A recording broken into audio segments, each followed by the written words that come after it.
Things to consider if you're thinking about buying a new build home. When will you get to move in? In a normal market, homes could be built between 8 and 12 months.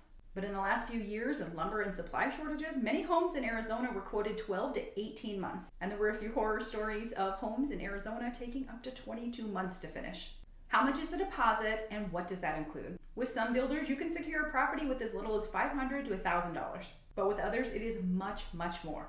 With some builders, you could be required to put down a percentage of your purchase price, a percentage of any lot premiums, and a percentage of any design upgrades. This could add up to $50,000 to $100,000 or even more depending on the builder and the price of your home.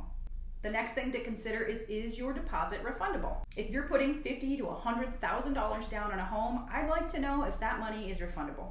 $50,000 to $100,000 to put down on a home is a lot of money. I'd like to know what the risks are before signing any sales agreements. So be sure to read every line of the sales agreement very carefully. With some builders, that deposit is non-refundable. So if for some reason down the road you can no longer qualify for that home or you're no longer interested, you risk losing that entire deposit. $50,000 to $100,000 goes back to the builder. Speaking of no longer qualifying for the home, another thing to consider is your interest rate. Is your interest rate locked in, and if so, for how long? Like I said earlier, homes are taking 12 to 18 months to complete, and many builders or lenders will not lock in your interest rate for that long. So if you started the new build process last year when the interest rates were 3%, and your home won't be ready for another few months when the interest rates very well may be over 6%, your interest rates now double, and that seriously impacts your payment.